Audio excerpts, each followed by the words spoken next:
All right. We're here with a new installation of Know Your Recruit, what we've done several times here on the OU Insider YouTube channel.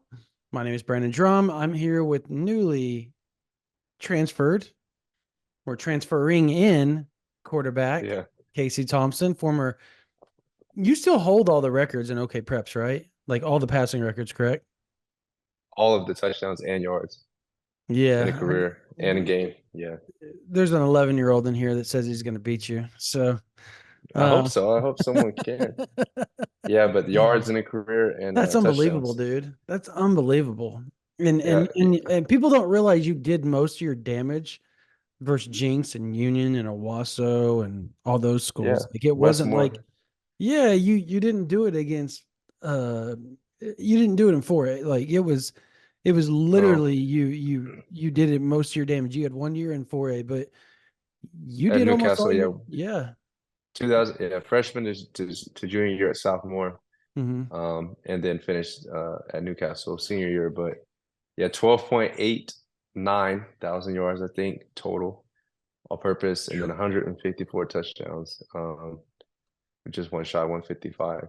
And then in a game I had nine in one game, which should have been 10. One got called back passing. Mm. Um and senior year, and then 2017, um at sophomore I had multiple seven touchdown games against Putnam City North, Owasso, Westmore, and then six against Jinx. But I'm hoping that somebody can beat it. You know what's crazy is we we only got to play 10, 11 games, 12, because in Oklahoma high school playoffs, even if you go all the way to the state, it's only like 12, 13 games, Hmm. 10 regular season. But in Texas, if you go all the way to the state, you play 15, 16 games. So I remember Kyler Murray, Trevor Lawrence, Deshaun Watson, and there's one other person, maybe Justin Fields. They had like a lot of yards in Texas and Georgia, which was similar. They had like 12 or 13,000 or 14,000 yards, and they hold the record for their state as well. But in Oklahoma, I thought it was interesting because we never got to play all the way to the state championship. No, you guys lost in the Which semis that 1 year, right? And yeah, yeah. We always lost in the semis, or Jinx. Jinx or Union got us every time. Hmm. Yeah. I remember the Jinx game. You guys were up at half and just kind of crumbled in the second half, but Hmm. you scared the crap. That was your freshman year too. People don't realize your freshman year was a year you all scared the piss out of Jinx. And everybody, that's when Yeah. everybody's like, okay, the West Side, Southmore is going to take over the West Side. And the funny thing is people kind of feel that way now with what's happening in Mustang and Hmm. what's happening obviously a couple of the admin schools and stuff like that, but it's going to be hard to do just because at the end of the day those east side schools, they just have so the advantage they have. I think it's going to be probably near the 2030 something when the west side finally does it, which will be like a 40, almost a 40-year Yeah. But streak. Norman North got close. I mean, They got close, yeah. Norman North went to state, Santa and Fe did when Drake too Stoops back was in there, Reggie Smith's senior year. They yeah, almost won it. There's been a couple of times it's been close, but it's never really happened. nobody's won it. Yeah. Um, I want to start though because people don't. There's a lot of people that don't know. Like they know you went to Texas, they know you went to Nebraska, and they know you went to Florida Atlantic. But so a lot of people don't know the story. Like there's I want to dive into you're committed to Texas and it's June and it may have Wait, been May. It even was late. before, It was late even May. Excuse before me. that, yeah, I was Yeah, gonna say, hey, the yeah. story It goes was back late even May, before that. and you have quietly meandered your way down to the offices of Bob Stoops and Lincoln Riley, now aptly known Muleshoe, here in Norman in Oklahoma. And you're sitting there and you're about to quietly flip to the University of Oklahoma. And a lot of people don't realize you were the first offer they had in the 2018 class as well. Like they came and watched you. You guys were playing Norman North early in the season, and it was you, Bray Walker. Trying to think of everybody that was on the. You guys had a bunch of Division I dudes on your team, and Lincoln Riley's on the sideline, and shortly after they offer you, and it was like early. It was August, early in the season, and you were the first QB offered, and I think it was your junior year that it happened, right? Like they offered your junior Yeah, year, so was junior year, right? yeah, so it actually goes way back before that. So obviously, my dad went to OU in the 80s, Mm-hmm. 1987, 88. Kendall Thompson, my brother. My dad was Charles Thompson, played quarterback, number 6, played for Barry Switzer. My brother Kendall, signs in the 2011 class at a sophomore high school, goes to OU. But, he's there for 2011 through 13. Bob Stoops is the coach, Brent Venables was on staff. And then about 2014 or 15 is whenever Lincoln Riley, Josh Heupel 15. Yep. departed. Lincoln Riley came in at 15. And once he became the new head coach, a lot of people didn't know who he was. He was the youngest, one of the youngest coaches in college football. And I just remember Baker was down there and Trevor Knight and Cody Thomas were getting ready to compete for the job. Baker ended up winning the job. And man, him and Baker just kind of set college football on fire. Well, I actually was a freshman in high school, his first or second year, Coach Riley on staff. And then um, Bob Stoops was the coach, was the head coach when my brother was on the team. But because I was in the 7th, 8th, ninth grade, they really didn't start. They sent me my first letter in the 8th grade. I sent a letter to my house. They all the way from 5th, 6th, 7th grade. I was always invited to the camps, and they let me go with the high school group, right? The 8th and 9th through 12th grade. So they always kind of recruited me as a young talent. But my ninth grade year, they kind of sent some letters, and they invited me a couple of games. And then I just never forget at the end of my ninth grade year, my freshman year, me and Bray Walker, who was starting left tackle, who was the #1 tackle in Oklahoma, one of the top in the country. He and I would go down to Norman and we'd go watch practice. This is spring 2015 at this point, which is Mm-hmm. going on our sophomore year of high school. And they had not offered yet. And finally, the next year, sophomore year, um, Coach Riley came to watch me play against Norman North in person, which was, by the way, that was like middle to end of the season. We always played them October, November. But Coach Stoops and Coach Riley were at that game, so they watched me sophomore year during the season, and then he came to a couple practices, and then finally, like following that season, going into junior year in spring ball. So it would have been spring going into my junior year. He came and watched practice, and that's whenever at this point I went from like 3 or 4 offers from Oklahoma State and Mm-hmm. Clemson, stuff like that, and then Ohio State and Oregon, all these teams started coming to watch me. And then spring going into my junior year, I'll never forget this. I had 20 offers. My 20th offer was Ohio State. First and second day of spring practice, going into junior year, it was Ohio State, Texas was there, Clemson, and then Oregon, Alabama came to practice.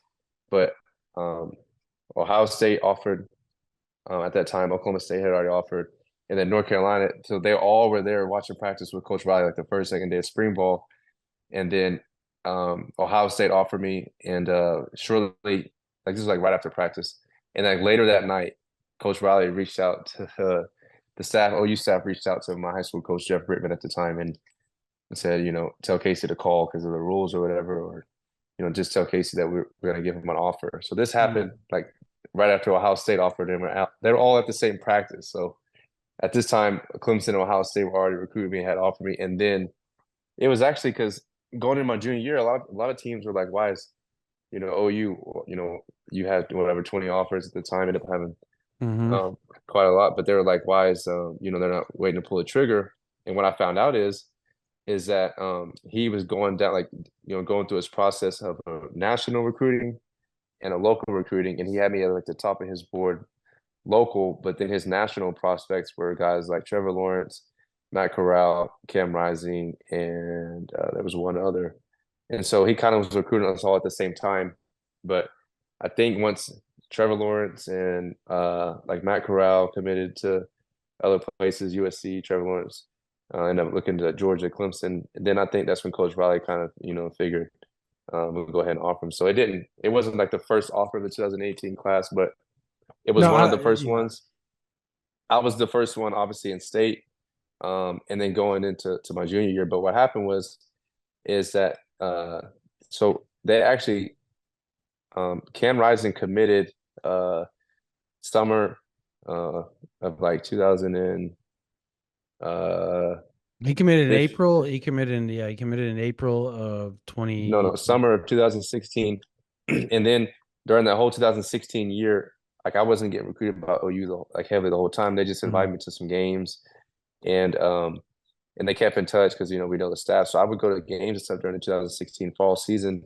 And then finally of spring 17, after almost being committed for a year, Cam Rising decommitted like right around the spring game. And this, it's crazy. I committed to Texas on April 13, 2017, getting ready to go into my senior year. And Cam Rising literally decommits a week later. And so after he decommitted, it was almost like, man, I had already been looking at other places. I was looking at Clemson and Ohio State, and then I'd already committed to Texas, only because OU had already had a commit for a full year.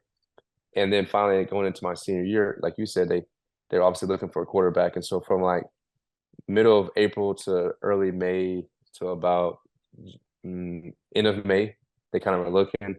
And yeah, I ended up going down there.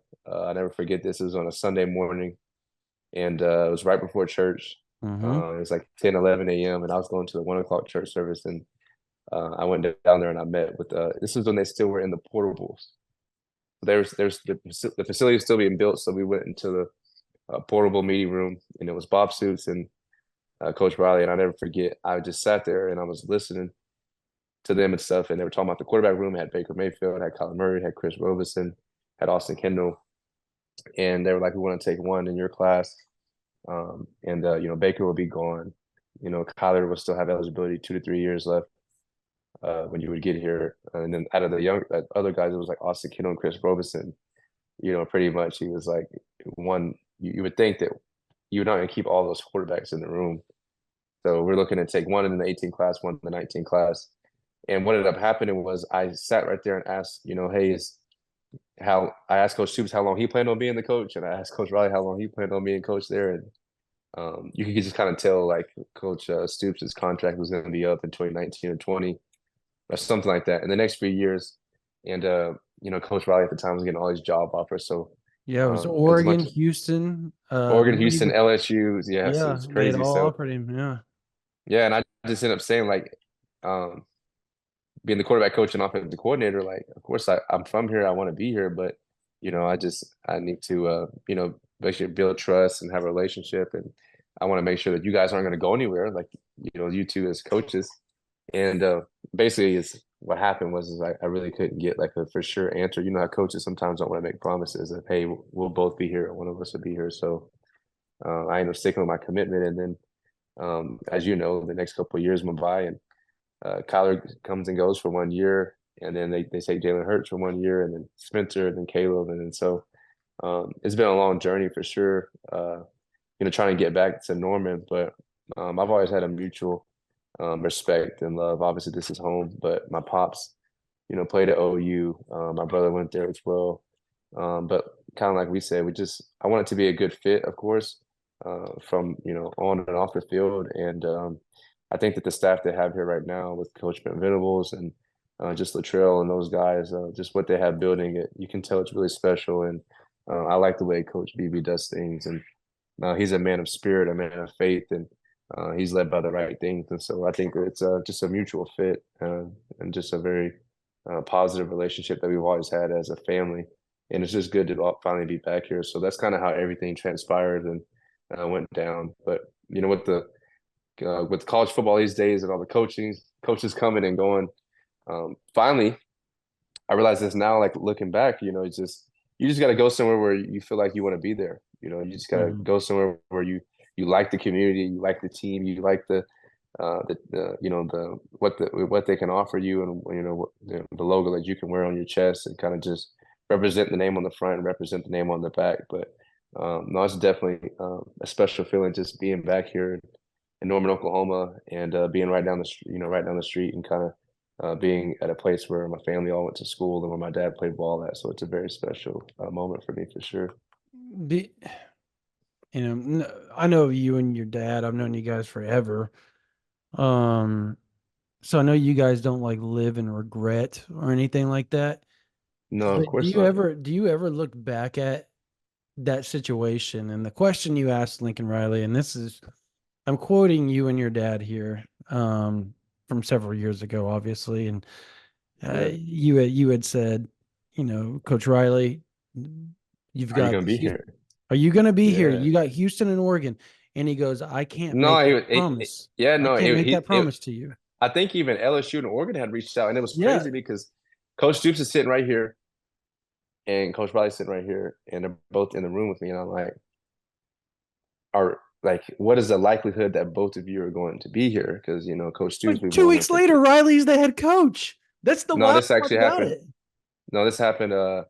This conversation that we had was like in May, and then he became the coach in June. But June you gotta 7th. Yeah. remember, Yeah. yeah. But it was crazy because I had within that 2 month window, like I decided to stick with my commitment. Mhm. And then literally he gets promoted to head coach a month later, and they had already taken Tanner Mordecai. And then one year later, in June of 2018, Kyler Murray announces that he's only gonna play one season in Oklahoma. So I'm just like, okay, I don't never want to live with regret. But No, yeah, I you don't live have to with look back at regret. him like, I yeah, it happened for a reason, but But I think damn. everything happens for a reason, and everything happens for a reason. And I just think like we always have plans, but the Lord determines our steps, and I think this is Mhm. a God thing, and I'm on the Lord's timing, and I think that He's responsible for writing my story, and He just allowed me to hold the pen. I'm trying to just walking step by step and trying to find direction, but just all the things I've been able to experience and the adversity Mhm. I've gone through from different head coaches to six different offensive coordinators and quarterback coaches to learning, four or five different offenses to being able to travel all over the country and play at different conferences and just play against different teams and go prepare to play different coordinators. It's just been an incredible journey being able to play in the Big 12, being able to play in the Big 10, and then just to be able to come back here and now be in the SEC. But the part of the story that a lot of people don't know is that I at every team I've been on and every place I've been, I've never had a coach longer than like 2 years. So every time I had an offensive coordinator, quarterback coach, they either got fired or moved on. And then um, I redshirted my first year, and then 2018, and then I was redshirted first year, did not play at all. 19 and 20, only played 3 and 4 games a year, so I barely had any snaps. So I was a backup for the 3 years, and I developed and decided to not transfer and hit the portal. And I actually was one of the few quarterbacks in college football who hadn't decided to leave and Mhm. transfer and move around because I decided to sit and wait my turn for 3 years behind Sam Ehlinger and develop and learn. And then when Sarkisian got there in 2021, I was actually in my fourth season, and I finally got to compete for the job in year four. So that was my first 3 or 4 years. I ended up winning the job obviously in 2021, and then week 6 against Oklahoma in the Red River rivalry um, on a Lit screen him pass in up. the second quarter. Perrion Winfrey and Nick Benito and Isaiah Thomas basically just bull rushed me through a screen pass to Bijan and literally had my thumb was caught in the face mask. And anyways, struggled through week 6 through 12, 2021, ended up getting diagnosed with a torn thumb, torn ligaments, required surgery. So I get the surgery in the off season, wanted a fresh start, obviously go to Nebraska. They're great people there. They take care of the surgery and they take care of the rehab. They got me with a hand specialist, and I get to be with Coach Frost and Mickey Joseph and Mark Whipple, and kind of just try to save Nebraska for Frost last season. And literally week 3, uh, we we scored 45, 42 points on offense, and I had like 5 touchdowns, 0 interceptions, and we lose to Georgia Southern, and then Sunday morning, Scott Frost gets fired. So it's like, okay, I'm at my second team, and I've already had three different head coaches at this time. Tom Herman gets hired and fired at Texas, and then I had Sarkisian go to Nebraska. Scott Frost gets fired. I have interim head coach named Mickey Joseph. That's the fourth coach at that time on two teams, and then after that, literally we're playing against Iowa, Nebraska at Iowa, Week 12 Thanksgiving game. And at this point, I'm playing through a labrum tear in my right shoulder. Finished the season, and literally at halftime, the Iowa fans are behind the bench talking about congrats on the new coach. Good luck with Matt Rule. So it's like, okay, this is the fifth coach now in my fifth season, and so he gets hired like during the game, and then obviously go through the off season. I'm rehabbing, I'm training, and the new staff is at Nebraska. Who they're great, by the way. I have a lot of mutual respect for them. Me and Coach Rule are still pretty cool to this day. We call each other football guys because he loves football. I love football. He's there all day and night. I was always up there all day. So, anyways, what they wanted to do on offense, I didn't really feel like we didn't really feel like it was a mutually great fit. So, they were kind of honest and said we're going to bring in Jeff Sims and we want to basically run the quarterback a little more. We want a bigger frame quarterback. So, ended up going into the portal, and I was actually thinking I was going to go to Auburn or Alabama because Auburn was looking for a transfer quarterback post spring ball. Everybody knows it. They were talking about it. Hugh Freeze was, and then Alabama was also saying that they kind of wanted to take transfer quarterback. So, Everybody had you anyways, in projected to Auburn too. It was kind of man, shocking when you ended up at yeah, FAU because everybody's like no, Case Thompson to yeah, Auburn. yeah. So I as soon as I went in the portal, like uh, I literally was on a visit and flight to Auburn like 2 days later. And man, we went there on a visit and it was great. The facilities were nice, and I got to reconnect with Philip Montgomery, offensive coordinator who was at Tulsa and Baylor when I was growing up, and he's very close with my high school coach. And so, anyways, things didn't work out for whatever reason. They were looking for someone who had a little bit more eligibility. Peyton Thorne was coming in. They wanted to take Keon Coleman, so they were thinking that they were going to get like a package deal, pretty much. And I just remember calling Tom Herman and saying like, they were recruiting me hard anyways, ever since he took the job at FAU. And he called me and said that come do this, and you basically can enjoy your last season. You can put up numbers, and so I was thinking like, okay, I'm going into my last season. This is it for me. And then I get there obviously, and week three, we're playing at Clemson, and I get hurt at the top of the second quarter. Never had torn my ACL ever or lower extremity. Never had a lower extremity injury, and man, this past season was a year that I really got to sit down and reflect and do a lot of soul searching. I got to read the Bible every day, get in the Word, and do my Bible studies, which was really great for me to be able just to slow down. Like and every year as a starting quarterback, you have workouts and practice and meetings, and I was going all day, like 16-hour days, like literally like waking up at 5 or 6 in the morning at the facility doing installs and studying with the coach until 10:30, 11 o'clock at night. And I love it. I never get burnt out, but I think when God makes you really just sit still for a little bit, and you get to reevaluate everything you're doing, everything that's in your routine, kind of who's in your life, and I really got to really figure myself out and get back into studying the Word. So I spent a lot of my time watching film and just reading. And man, I picked up reading as a habit and a hobby that I now enjoy, and I do that every day. Kind of movie watching. I've always watched a lot of movies.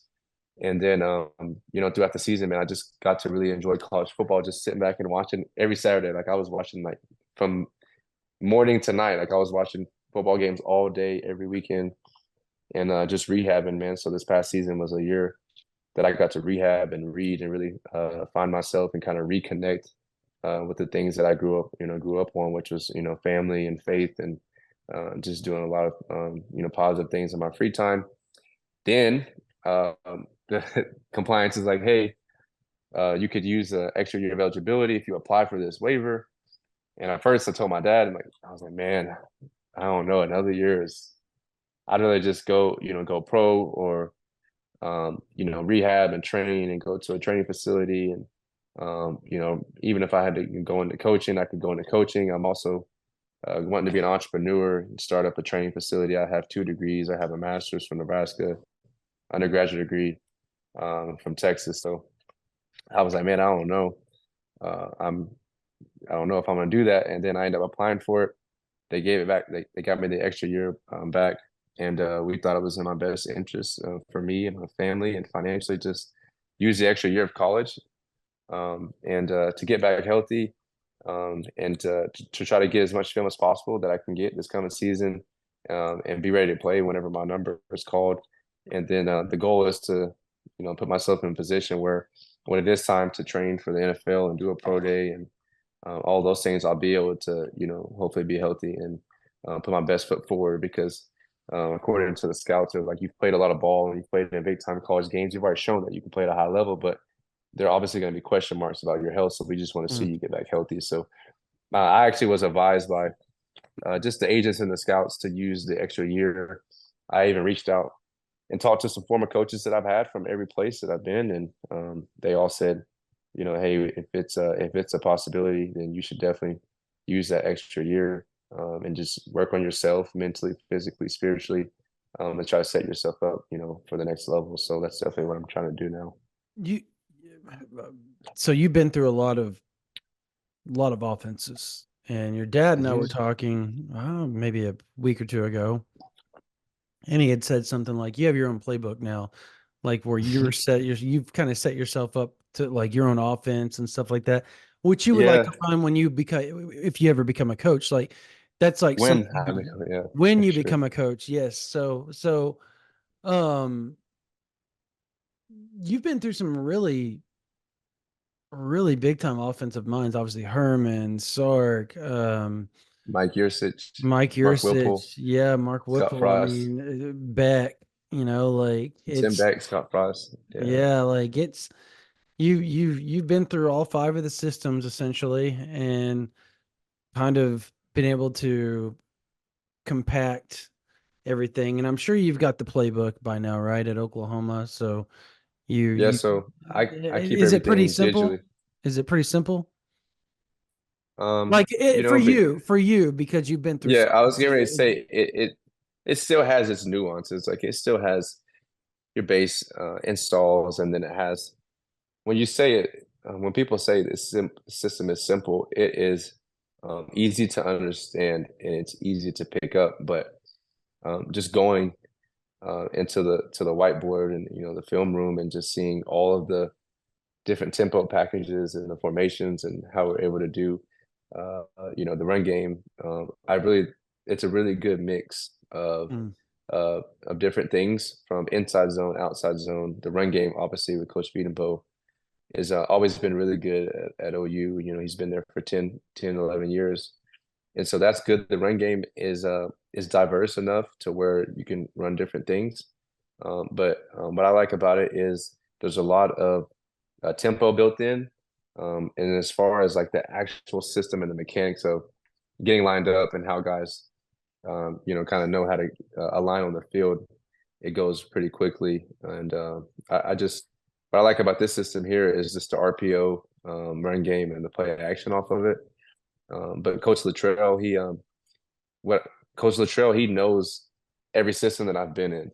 mm, And he is a coach who he's been in the pro style systems. He's been in the NFL type systems. He's had, the air raid type passing game. He's also had this, this kind of Leach and Levy and Art Briles. And so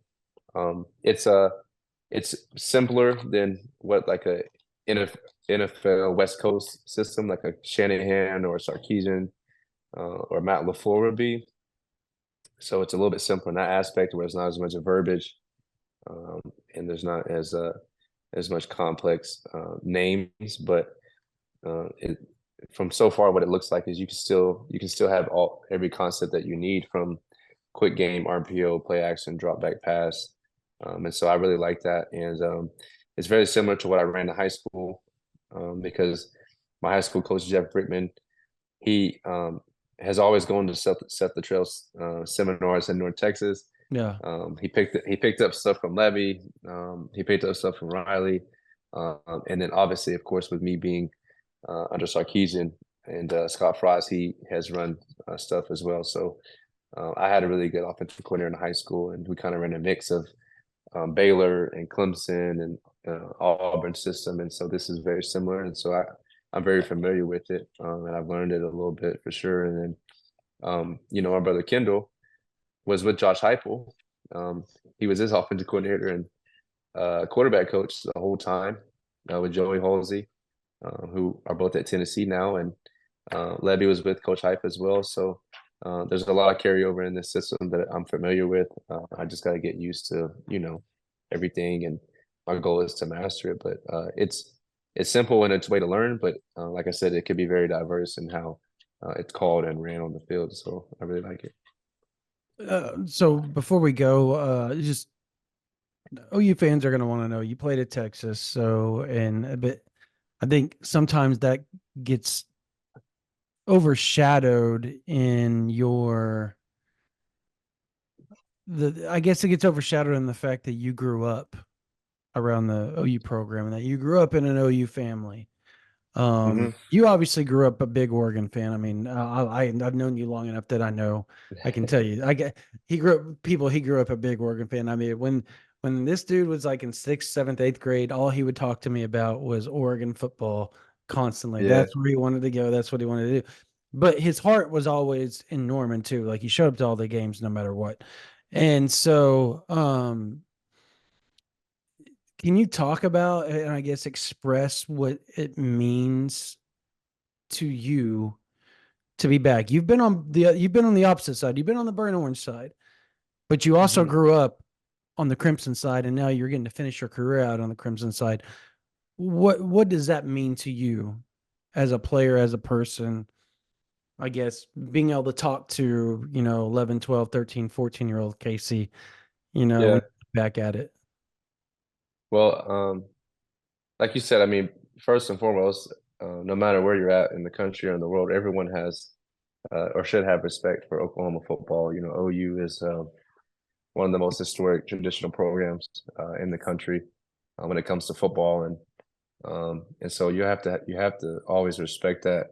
And for me, man, I just never forget. Like you just from the time that I can even remember the game of football, I was always around Crimson and Cream, and I was taken down to OU's campus and went to practices and games. And my first game was there, and I was a kid, and just kind of being around the game of football, I always correlated it with OU football as well, and so growing up around it was always special. And to this day, like I know the fight song and I know the state, flag song, and I know the school's chants, and I kind of know when the band's gonna play after certain parts of the game, and I know the announcers at the stadium, and so I know a lot just about OU football, the campus, the fan base, the facilities, how they've adapted over time, and I've always kind of had some type of connection as far as family, friends, or coaches inside that building,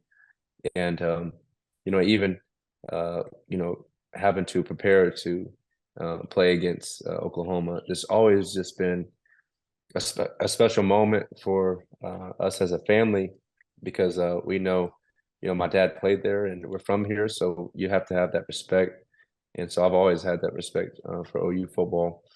But like again, I said, God makes no mistakes, and I think that when it's the right place and at the right time, then I knew that at some point, if it wasn't as a player, then I would always want to come back and potentially coach and be on the staff here at OU or work at for OU football at some capacity. So I want to do that someday as well, and that's a dream of mine.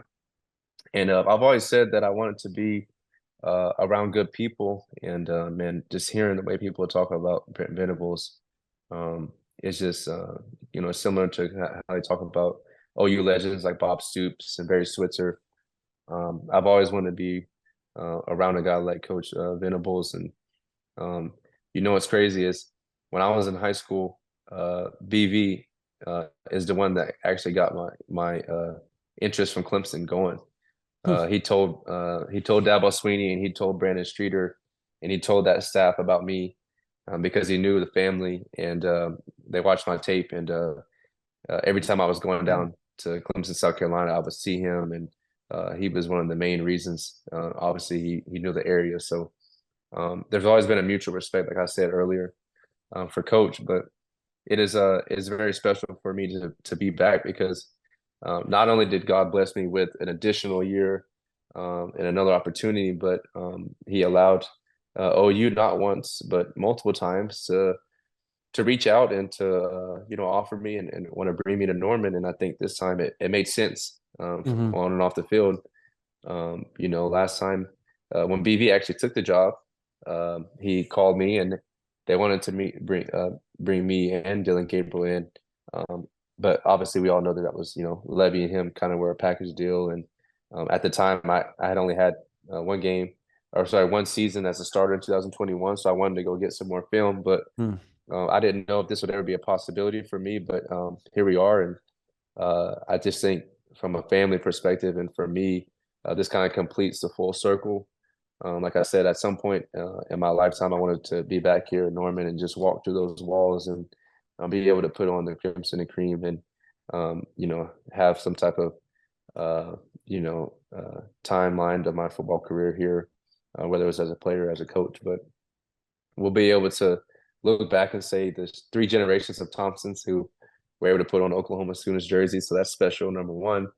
Number two, just being able to have that framed jersey someday in my house or my basement or man cave will be special. And then just being able to um, the main reasons why I really wanted to come back here is because of obviously the legacy of OU football and the tradition and the history, but just because I know what this game can offer you, and I know what OU can do for people off the field, and Hmm. it sets up. Man, we've had some of our best family friends because of OU football, job opportunities for my dad, relationships and opportunities and resources in the state of Oklahoma. I'm very connected and close with a lot of people in this community, and I'm just looking forward to continue to build relationships on and off the field here in the state of Oklahoma. And I do realize from traveling around the whole country and the whole world that OU football and that OU logo it holds a lot of weight and it's all over the country. There's alumni in every state, and there's just always a love and respect for OU football. And I just think a lot of people look at it and say, "Why would you go to OU for 1 year in your last year of your career?" And man, I just what I'm trying to get is it's an overall big picture. We're looking at this deal like it's not only just a 1 year decision, but this is a 40-year decision that hopefully will pay dividends and have benefits long term for the rest of our lives. And man, for me, I am very, very blessed and fortunate that I've been able to meet people along the journey through academics, through degree plans, and through entrepreneurship opportunities, and being able to receive multiple degrees. Like I said, one day I want to start a family business, and I want to start the first, business here in Oklahoma. And I just think it's a good opportunity for us as a family, and for me to be able to kind of dive into those business ventures off the field. And I think that our name would hold more weight, obviously with OU football, next to it. And so this is a special place. And like I said, hopefully I can be a part of the family forever and always have that OU DNA, that I was born with. So, but to your point, lastly, I, obviously was an OU football fan, literally like from the time I was born and all the way up until I went to college, I was able to cheer for OU and watch them every week and go to Hmm. any game I wanted to. I still kept in touch and always, kind of watched the games when I could, when I didn't have my own games or practices. And, as a family, we'll always watch and support OU football. And so it was never like it never was weird or anything. It just always was because, as a family, it's literally just the OU legacy that it just makes perfect sense for me to join, to be on this side and to hopefully just enjoy the student tradition for the rest of my life and for my kids and grandkids as well.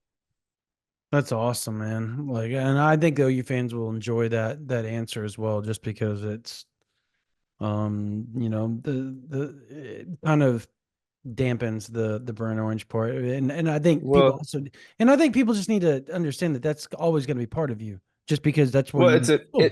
yeah, It is what it is. to me, yeah, I mean, it's football, and it's to me, like I Yeah. said, it's business decisions of you have to just let people walk walk their chapters and their stories and um, go through life, on their own and just kind of let people be, what they want to be and let them do the things that they want to do. But it definitely, I'm going to have respect for University of Texas and the Longhorn brand forever as well, because, like I said, I know all the things that go into that place and the people who are associated with it. And I always try to carry myself with class and professionalism, but man, and just the rivalry of college football and these brands, like I said, they're very traditional and historic. And just being back at OU, it's man, it goes deeper than just football because, like I said, it's a family Hmm. legacy. It's the tradition. I'm from here, so uh, think of every football fan in the country or around the world that they're from a place and they grew up at a place and they're fans of that team because they're from that area. But I just happen to be from this area. My family also went here, and we're also blessed and fortunate enough to be able to play here as well. So I just think it's an amazing opportunity. I'm very thankful. That's awesome. Real quick, very, very quickly. Have you got to talk with any of the quarterbacks, Jackson, Hmm. Michael, Brennan Zerbrug, and obviously Yeah, Mr. Booty? yeah. I haven't got to meet all of them in person yet, but I did get a chance to meet Mike Hawkins, and I got a chance to talk to him and his dad, and you know they made it a point to pull me to the side and introduce themselves. And Mike and his family seem like they're very good people, and Mhm. you can tell he was raised the right way. But his dad basically just said, I think it's a good thing that you're here, and this will be good for you guys to compete and learn from each other, and just kind of said that he's kept up with me and he wants me to be successful in life. And he said this will be good for all of us, and especially for his son Mike. And Mike and I sat next to each other and we kind of did the whole tour. And we sat next to each other in the team meeting room. And I'm actually going to be placed. Our lockers it'll be Mike, it'll be me, it'll be Jackson Arnold, it'll be General Booty, kind of all in the same area of the locker room. That's awesome. So yeah, so I'm glad that they did that. Whoever set that up, I don't know if BV or football operations did that, but that'll be good, man, for us to have a really good close quarterback room. Jackson is not here yet, but I'll get to meet Jackson and General Booty in the next few days to this coming week when everyone's back on campus, and it'll be fun, man. It just uh, guys who love ball, who love playing quarterback, who want to compete, and it'll be very good for all of us. I think we can add value to each other. And this is nothing new to me. I've been in a room with Cameron Rising. I've been in a room with Shane Buechele, Sam Yeah. Ellinger, Hudson Card. I mean, I've been in a room with Chuba Purdy and Jeff Sims. And so to this day, I'm still close with every quarterback that I've been in the room with. And it's just always fun to compete. And I got also a chance to meet Brandon. What's his last name? Zerbrug. Brendan. Yeah, Brendan Zerber. Mhm. They just added him to the QB group chat, and I just got a chance to meet him today. So Big he dude, seems like man. I was gonna say he seems like a pretty athletic kid, and he just moved here. So it's funny seeing these guys all come in. It's like if you've been around this game for a long time, you kind of know what to expect, and Mhm. these guys are still just moving in, and they haven't taken a college snap yet, and The green. man, it's just yeah, green, but. Man, it happens fast, but time flies, but it also goes by very slow sometimes. But I was just telling Mike today, I was like, bro, you don't understand. Like the game is way faster than practice, but your first practice, like your practices, it's going to take you, it takes at least, half the year to a year to get used to that practice speed. It'll definitely take you a few weeks, and the DBs are like they're flying around. It's like Star Wars. It's like everything's flying around, and blitzes are coming from everywhere. And the DBs, it looks like they jump on the ball like 3 times as fast as high school, and you think they're gonna pick your pass off. And then I told him, I was like, when you actually start to play in the game, like even if it's mop up duty, like man, those defensive linemen are bigger than they look on TV, and the game moves faster than you think when you're out there, and the stadium is going to be a lot bigger than you expect. I was like, but I told Mike and his dad, this will be good, man, because um, Jackson still has a lot of years of eligibility left, but man, Mike is just now coming in, and so this will be able to they'll be able to separate from each other, and as far as classifications, and Hmm. hopefully, man, hopefully OU has good quarterbacks for a long time, and I want to see everyone succeed. So this would be good. That's awesome, man. Well, I appreciate you doing this. This is obviously he's a Sooner legacy, folks.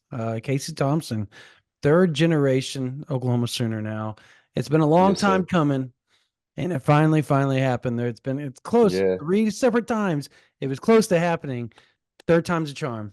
Third time's a yeah, charm, for man. It sure. works out. Hey, It worked out. I also found out today that um, Coach Luttrell, he knows like every single coach that I've been recruited by or coached by, of course. But and him and my high school coach, they do like the little, every offseason they get together. But Mike Hawkins, like the dad, senior, he got mentored, and he was coached by Tim Beck, Hmm. who is the head coach at Coastal Carolina now. But Coach Beck like took him in and was his high school coach like in Texas, like which Yeah, is at crazy. Carrollton. Yeah. Yeah, at Carrollton, wherever high school, and so they're very close. Like they keep in touch like every year. And he said that he called Coach Beck and asked about me, and he just like I was like, yeah, that's crazy because Coach Beck was my first coach. He recruited me at Ohio State, and then obviously had him my first few years of college, and it's just crazy because it's like all these people. It's just such a small world. Like seeing the staff and talking to Mike and his dad, and they're very close with people that I've been close with, and you just never know when you're going to come into contact with people. So it's very special for sure.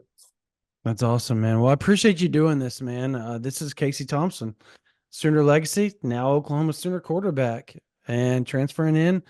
He will be playing for Oklahoma throughout the spring and during the 2024 season as they head into the SEC. Casey, thanks so much, man. Thanks, Brandon. Appreciate you. I appreciate you.